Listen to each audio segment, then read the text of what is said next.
Newsmaker Sunday with Fox 10's John Thanks Hook. for joining us on Newsmaker Sunday. Pleased to have with us today the new sheriff of Maricopa County, in office now for almost 5 months, Paul Penzone, who unseated Joe Arpaio after a long run for the former sheriff. Good to see you. Good to be back. You have been in the news a lot, yet you don't really do a lot of press. You don't do a ton of it. Is that by design? It is. I'd like to say that the business of the office obviously is very much top of mind with a lot of the things that have gone on during the transition. But my intent is to be less of the story, make the story more about the operations and the work that's being done by the men and women. So that's by design. You don't want to fall into that, no, because being compared to your predecessor or being out there as much as him. No news is good news for you. Yeah, and I think anyone, once you take a new position, you want the story to end about the predecessor, move on, regardless of how healthy, unhealthy, whether the circumstances are. But for me, I think that there are far greater stories to be told of the work that's being done. I think that for the community's best interest, we should be talking about issues that affect safety, public safety, and how we're becoming more efficient. And we should get away from things that are more notoriety-based, and they should be more public interest-based. Let's start with Tent City. After a 23-year run, Sheriff Arpaio, one of his signature programs, a commission, you had some people put together to study this, take a look at it, and you decided it's best to shut it down. It makes the most sense. Yeah, and it wasn't just the commission. The commission was, let's call it a little bit of additional insight or counsel. Grant Woods was part of that? Correct, and it was, you know, for those who question, it was a very diverse group politically, professionally, culturally, all different aspects. We wanted many different perspectives, and they were given carte blanche to review all elements, from the financial to the population numbers, all those different factors. I had done my own research, and most importantly, I took counsel from the detention chiefs who have been doing this for a very long time. And in the end, it was a consensus. Everyone agreed there is no reason to continue with that detention center. It was inefficient, it was ineffective, it was unnecessary. So there was a time it had value. That time has passed. You think it did have value at some point? Well, it was necessary because there was a time when the population exceeded our capacity. Right. And I know there's some out there that say, well, you know, if there's a spike in crime or if these things occur, I get that. And am I concerned about it? I absolutely am.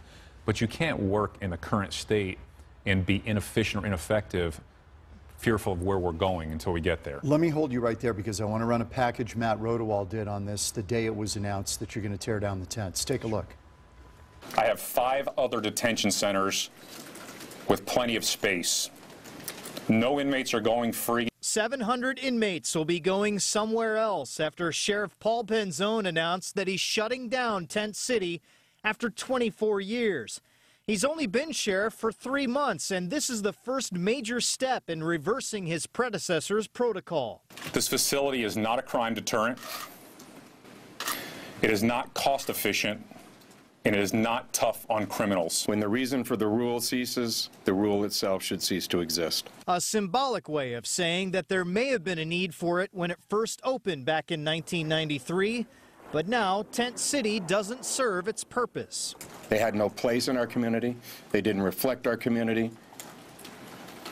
And we're moving on. This misperception is no longer our story. Our story is about where we're going as an office, not where we've been. Up to 200 staffers will be transferred among 5 different facilities in Maricopa County, and Penzone says that will kickstart a savings of nearly $4.5 million a year. Less overtime, which means that my staff will not be exhausted.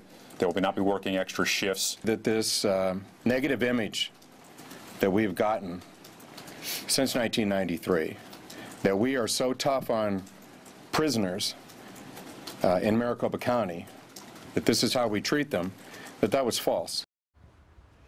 Sheriff Paul Penzone with us on Newsmaker Sunday. Let me ask you about a couple of things with that, because the perception sometimes is the reality. Even if it wasn't cost effective, all of those things, Arpaio made a lot of hay out of that. That became a symbol. We're tough on crime here in Maricopa County. Is there any value in that, just intrinsically? There was no empirical data to show that particular practice was actually reducing crime or recidivism. And we'll go as far as to say that there were surveys done by, given to the inmates for their feedback. And if given the option of being isolated in a very small cell inside, even though it was climate controlled, versus being outside in the heat or in the cold in the winter, but having the freedom of movement, They opted for being outside, and they were not obligated to stay there. If they wanted to go from the outside back in, they could opt out of being in Tent City. We've already moved a good number of those inmates inside, and I can tell you many of them were very unhappy about it.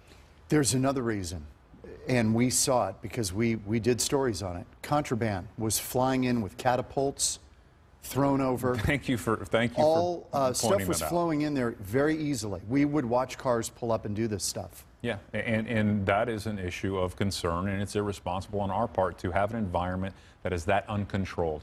But I really want to emphasize what is one of the most important factors, and you heard in that package. We are short by 200 detention officers. That's a considerable number.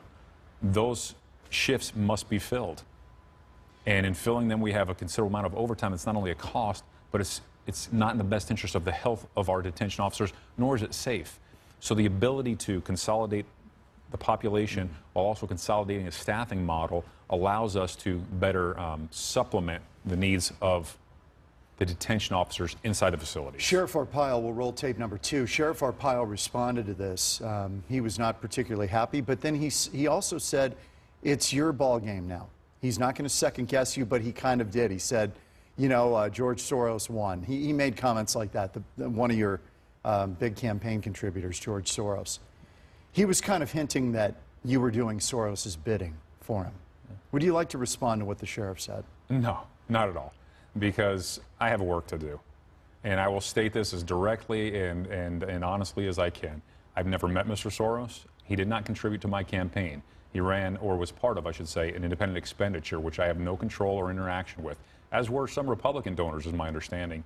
And Mr. Soros has a considerable amount of money, but his money has no more influence over me than an elderly person who donated $25, and for them that $25 is significant. I make decisions that are in the best interest of public safety. I'm not going to get into a debate with someone regarding this decision because it's the right one.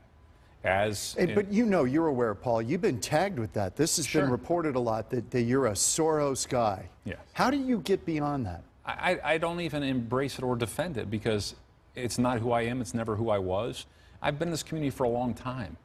And I'd like to think that my actions have spoken much louder than any kind of banter such as this. I think even the fact that we're talking about it, and no offense to you, is counterproductive because that's an excuse for others to make. At the end of the day, Tent City was not only unproductive, it was unsafe, it was inefficient, and it was wrong. And now it's gone, and we're moving on. A couple of things about that surprised me. Number one, what has changed from 93, 94, when we needed space, we needed the tents? Yes. There was a reason for it. There were so many more people in jail. Why are there fewer people in jail right now? I think a big part of that is diversion programs. You know, the courts and probation offices are far more aggressive in finding ways to avoid over-incarcerating those who we can apply other practices and get the same outcome, which is whether it is, you know, drug users or petty crimes, if we can find a way to manage that population and they're not posing an immediate threat to us while still penalizing them and not incarcerating them, it's a benefit to the entire community. Cheaper. Absolutely, it's cheaper. So right now, you know, we've had, Tent City as an example, it cost the same to run it back then as it does now, which was close to $9 million annually. Yet the population went from about 1,100 inmates down to 600 or 700 inmates. That's a huge drop. Nobody's talking about this drop. The cost per inmate climbed considerably. Right. So these factors, this decision was based off of data. Okay, now what do you do with those tents? They're Korean War era tents. Is there a use that could be possibly for the homeless? Are there possibilities that you've looked at? There's several, and we've had inquiries from many. As a matter of fact, I spoke with some of our peers in a different sheriff's department where they deal with wildfires, and they would like to have the tent so that they can have cover for those first responders that are out there fighting fires. We know that there are a lot of programs for the youth where they can use these out in the wilderness. So we're going to take a look at all the options and try to find the best. Donate them, or absolutely. And now, sell them at a reduced price? Yeah, I mean, we have certain rules that we have to follow. If we own them, I don't know that we can necessarily just give them away. Sometimes you have to take $1 for them. Some of those tents, my understanding, may still be the property of the Department of Defense, which means that we have to give them first option to return them. Those are the logistics we're working through now. But I promise you this, if we can find a great use for them, it's productive, that's the first place they'll go. What happens to that site? I have some pretty good ideas on things I'd like to do. Is it your site, or could the county build anything on it? No, it's ours with right of first refusal on it. But what we're doing right now is we're speaking to other stakeholders who have thoughts on ways that we can make it very productive space. That has to be something that also benefits our detention facilities and other programs that we have. So I'm going to do the same thing I did with considering closing it, which is be pragmatic, look at all the factors, make the best determination that would serve this community, and then move forward on it. Let's roll tape number 4. This is really a minor league kind of deal, but the pink underwear, that's gone too. Yeah, right? it's gone. Pink underwear is finished. So we didn't just get rid of them because that would be wasteful. But they have a wear-out period, and the last shipment that we got, which I think was, I want to say was 100,000 units of items, not just underwear, but towels, sheets. You can see everything they wear, for the most part, is pink. Everything coming in now is white. And again, that was a decision. I spoke with the detention chiefs and others, and there was a time when it was necessary, I guess, because they were concerned with theft of underwear. That's not a problem for us. Well, my understanding was people started stealing it more because of the pink and the novelty. Collectible. Yeah. So to dye it, to go through that whole process is just unnecessary and unproductive. We're going to be a highly professional, effective, and efficient sheriff's office in everything that we do, and that requires disciplines, and it requires eliminating noise that is nonsense. That's what we have too much of. If we're talking about pink underwear and tents, we're not talking about public safety, issues like opioid addiction, violent crimes, domestic violence. That's where our conversation should be. Does anybody say to you, okay, Paul, it sounds great, but it's not nearly as sexy as it was when Arpaio was in there? I would much rather be effective than sexy. My wife probably says I'm not too sexy herself, so I'm not too concerned with that right now. Okay, let's move on to 4th Avenue Jail, tape number 5. You guys are the first line of defense, truly, to figure out whether someone is in the country illegally. Isn't that primarily where it happens, is in the 4th Avenue Jail, not out in the field with officers, police officers, or your deputies? Yeah, no, it's absolutely the impetus where you can be most effective in those efforts, but we need to be clear about something. The 2 court orders that occurred prior to my taking office under my predecessor prohibit us from being involved in any immigration enforcement activities, any whatsoever. If we are active in those and we're audited on them daily, we are in violation of a federal court order. But what we have done, and it went on before I arrived, and it continues, is we've given a space to ICE, the front of the jail. So 100% of the inmates that go through are evaluated for their citizenship to determine if they're U.S. citizens or citizens of another nation. If they're citizens of another nation, they have rights to contact their consulate. So we facilitate that. Then on the back end, if someone is going to be released that has committed a crime in our nation, is incarcerated, but the judge has deemed they're to be freed, ICE has the opportunity to take custody of them immediately before they leave the back of the jail. How much time do they have? They usually get about a 6-hour notice when we first are advised by the courts to release someone, but they're present. And we allow them to bring a vehicle on the sally port so they can take that person into custody, put them in the vehicle, and transport them safely to their own detention center. Do they have enough manpower to handle every person here illegally who is being released from your jail? ICE question. I wish I could answer it for you, John, but I'm more concerned with, do I have enough deputies, detention officers, and civilian staff to do the job that we're empowered to do effectively? I couldn't answer for ICE. Let's talk about that for a minute. Do you? No. I mean, I know you went out with Milstead, you went out with the chief of police for Phoenix. You guys are saying there's a shortage of officers. We need more officers, and that goes for Maricopa County. Yeah, 70% of what we do is detention. The biggest part of our organization is detention. We're short 200 detention officers. I believe we're short about 70, 75 Why deputies. Why is that, Paul? Attrition. And the attrition is being overwhelmed. As an example, I think we hired 225 detention officers last year, and we lost, or excuse me, 215 and lost 225. Part of it is competitive pay. Part of it is the difficult job, the factors we just spoke of. Is it more dangerous because we're shorthanded? Absolutely.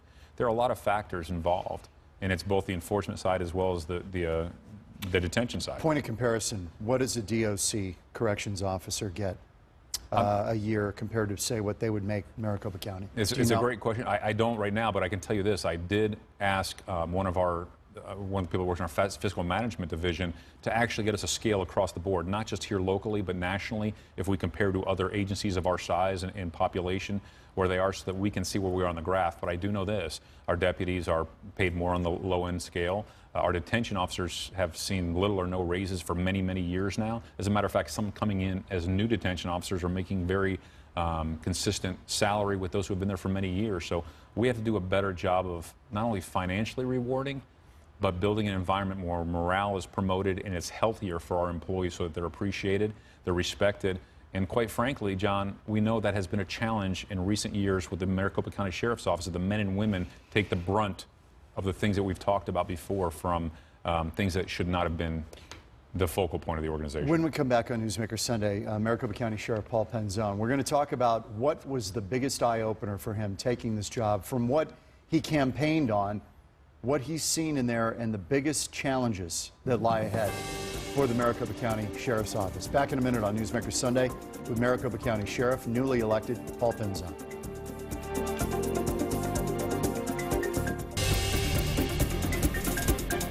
Back with Maricopa County Sheriff Paul Penzone, who defeated, as you know, Sheriff Joe Arpaio after Arpaio had a, boy, what was it, a 24-year run? Was it longer than that? I'm trying, I mean, it's been and a $12 so million spend in the last election. Yeah. When you got into office, what surprised you the most about the state of the office? I think what was most surprising and in many ways most disheartening was the morale. The morale of the men and women doing the job. Many expressed just feeling as though their contributions did not receive any level of appreciation. You know, the value that they offered to the organization was not recognized as it should have been. And it doesn't matter where you work or what you do. Everyone is critical to the mission.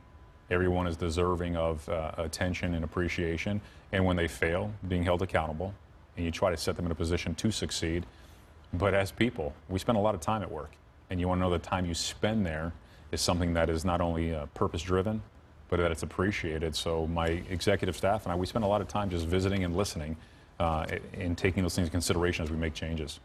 Have you talked to Milstead a lot at DPS? Because he's really trying to overhaul image over there, changing the look of the cars, the uniforms. It's all kind of changing. He wants to put his own imprint on it, but there's a method to this. He wants it to be the state troopers. Well, no longer DPS. Yeah. Are you going through a similar thing right now? I think similar but different this way. And yeah, Colonel Milstead and I speak quite often. We obviously were with Phoenix for many years together. And not only he, but Chief Williams. You know, we all have a good relationship and we're dealing with similar dynamics in some ways. But one of the first questions... Right, you've got a lot of new people in these positions. Yeah, one of the questions I received quite often early, the question was, am I going to change the uniform? Because for a lot of the men and women there, they feel that uniform really reflects something that is unique, being the sheriff's office. You know, even though law enforcement has a lot of similarities, the sheriffs have a different persona. And my response was this: that uniform doesn't make you look good, you make the uniform look good by how you perform. So you can show up in a beautiful suit like you're wearing today, but if you're bad at what you do, you don't look good, although you look good.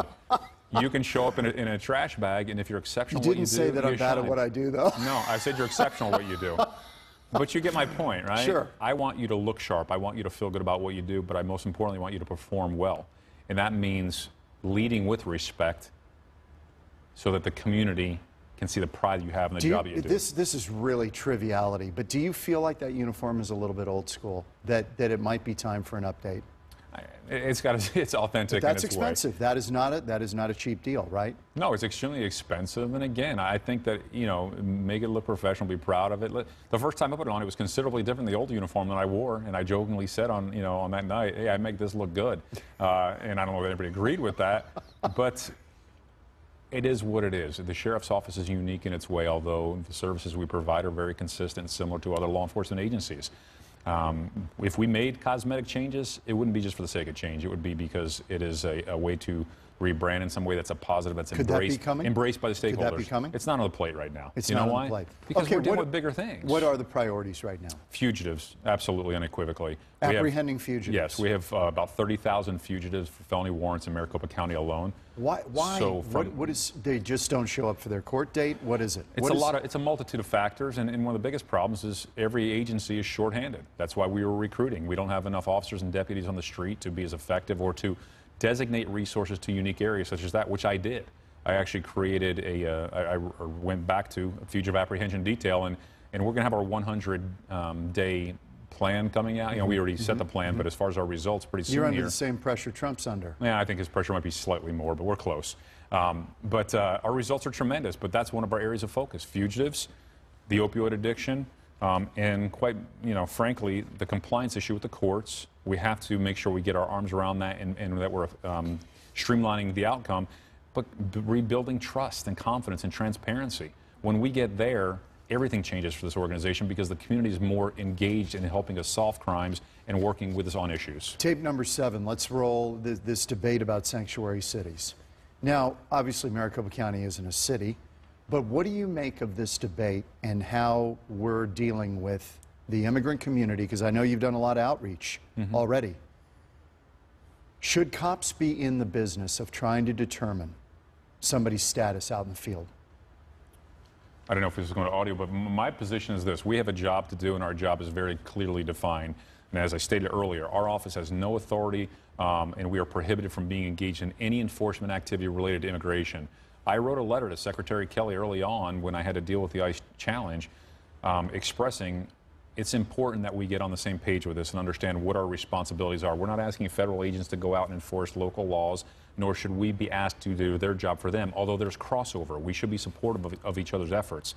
But the immigration issue is very complex and large. Sanctuary cities, I'll be honest with you, I don't get it at all one way or another.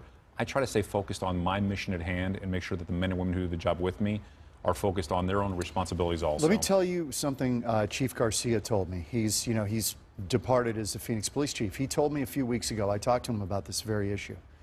He said this whole sanctuary city designation is really kind of a red herring. It doesn't mean anything. Correct. He said this is a bunch of mumbo jumbo, and it really doesn't mean anything because in reality, this stuff usually happens at the jail.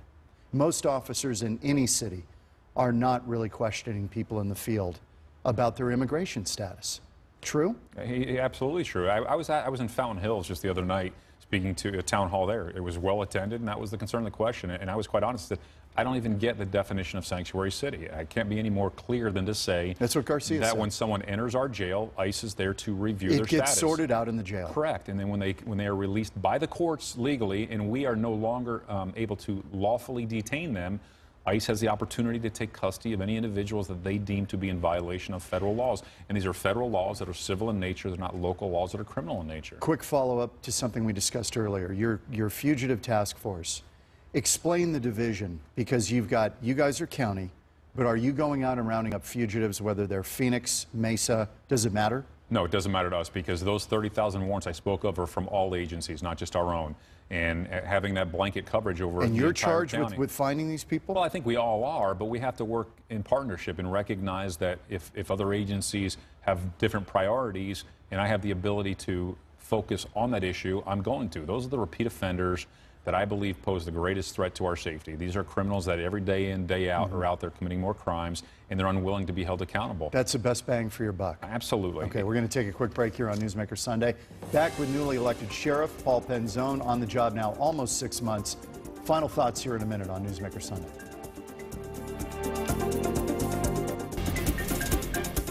Final thoughts here on Newsmaker Sunday with newly elected Sheriff Paul Penzone. You're walking a tightrope on this immigration deal. In your jails, the stuff with ICE. You've got people on the right and the left not happy with you. The people on the left, I don't think, will be happy unless it were an open border policy. You're getting it kind of from both sides. Yeah, but you know what? I feel confident that the majority up the middle want to see professional law enforcement that's fundamentally sound. I use that term often.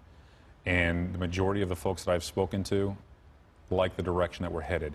I believe that either fringe, they have their passions and their priorities, and if I go one way too far or the other, then I'm not doing my job. So if they're unhappy with me, the majority of the folks up the middle believe that we're doing the job the right way, then I think we're on track. Do you think there's any chance Joe Arpaio would try to challenge you again? I don't have any idea, John. You know what? I roll out of bed every day saying I got a job to do today, and I thank the Lord that I have it, and I thank the Lord the next day we wake up and get another start. 30 seconds, was it? Well, you won. But you went through this twice now. Yeah. Is it worth it? It is. You know why? Because when you interact with somebody, and especially internally in the organization, and they say thank you, you know what, thank you for giving us a chance to thrive, then you know that you're helping people that otherwise would have been overlooked. And the same thing out in the community. We're doing a lot of good work, and I want the focus. At the end of my term, whether it's 1 or 2, and I'm hoping for 2, if they say, you know what, you made it a better place because you focused on the folks doing the job so they could help the community, then I've done my job. Thank you. Paul Penzone, Sheriff Paul Penzone, you'll come back? Absolutely. Okay, good to see you. You too. Thanks for joining us on Newsmaker Sunday. We'll see you next week.